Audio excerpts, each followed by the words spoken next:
You have to get out there. You have to step onto the stage and compete.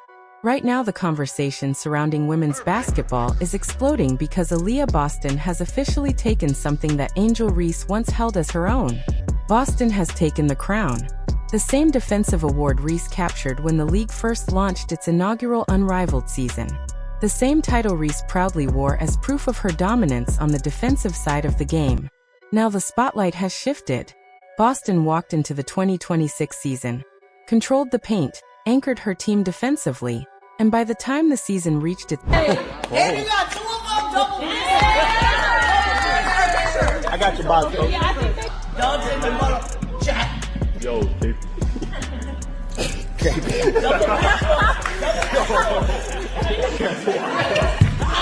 Its midpoint, the debate about who deserved the award had practically disappeared. But what makes this story even more interesting is the timing of everything that followed. This is not simply a case of one player winning an award and another player losing it. The sequence of events turned a normal trophy announcement into one of the most layered storylines in women's basketball right now. So here's the real question fans are asking everywhere. Did Aaliyah Boston truly deserve the 2026 Unrivaled Defensive Player of the Year award over Angel Reese? And should Reese even have been in the conversation after missing half the season? Drop your opinion in the comments because this debate is far from settled. Let's begin by breaking down what actually happened.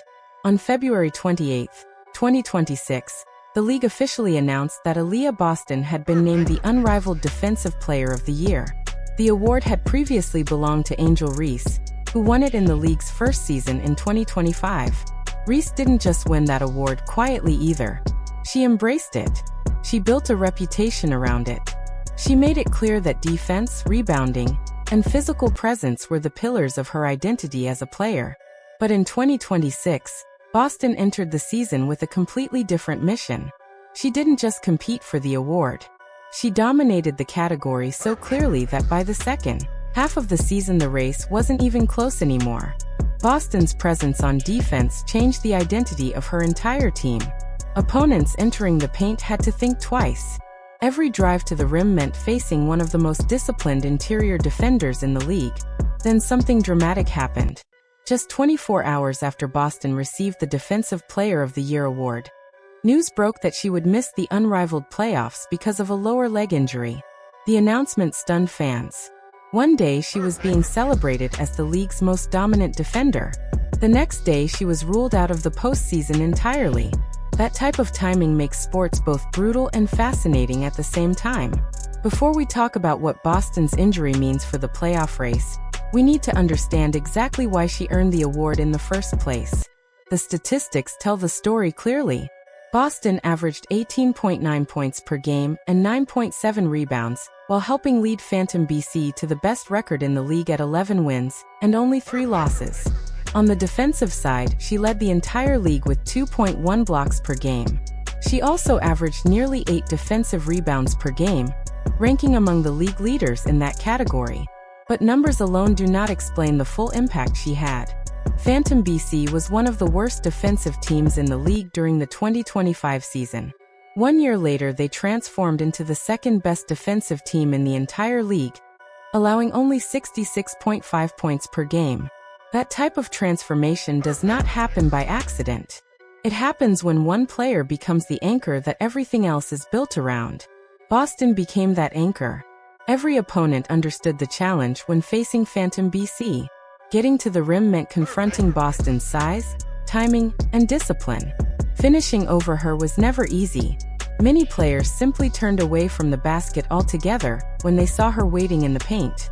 Now let's place Angel Reese's season into context because the story surrounding her is very different this year compared to last year. In 2025, Reese was the inaugural Defensive Player of the Year. She averaged over 12 rebounds per game and produced double-doubles on a nightly basis. Her energy, intensity, and relentless rebounding helped Rose BC become one of the most competitive teams in the league. Reese celebrated that award proudly. She wore the confidence that comes with being the league's best defender. She embraced the spotlight and made it part of her brand. But the 2026 season unfolded differently for her. Reese missed the entire first half of the season, and didn't return to the court until February 20th. That meant half a season of games had already passed. Half a season of defensive performances, statistical accumulation, and award narratives had already been established. When Reese did return, she was still incredibly productive. She averaged 15 rebounds and 11 points in her limited appearances. Those numbers are elite by any standard. In fact, on a per-game basis, she might have been just as dominant as anyone else in the league. The problem was simple. Awards are not decided on a handful of games. Defensive Player of the Year requires consistency across the entire season. Voters rarely choose a player who appeared in only half the schedule over someone who anchored an elite defense for the full year. Reese understood that reality even if it did not make losing the award any easier. The competitive relationship between Reese and Boston adds another layer to this story. These two players have different styles, but they operate in the same space on the court. Both dominate the paint. Both control rebounds. Both pride themselves on defensive intensity. Whether they openly say it or not, competitors like this naturally measure themselves against each other. Their rivalry becomes even more interesting when you consider their positions in the WNBA. Boston plays for the Indiana Fever. Alongside Caitlin Clark, that pairing is quickly becoming one of the most exciting duos in the league. Clark stretches defenses with her shooting and playmaking, while Boston provides interior defense, rebounding, and scoring in the paint. Reese plays for the Chicago Sky, which means she faces the Fever multiple times each season. Those matchups have already become must-watch television because they feature multiple layers of competition. Clark versus Reese. Boston versus Reese. Two teams trying to establish themselves as contenders in the same conference. During the unrivaled season, Reese played for Rose BC alongside Lexi Hull, who is also a Fever player. Reese has been extremely supportive of Hull, frequently praising her performances publicly.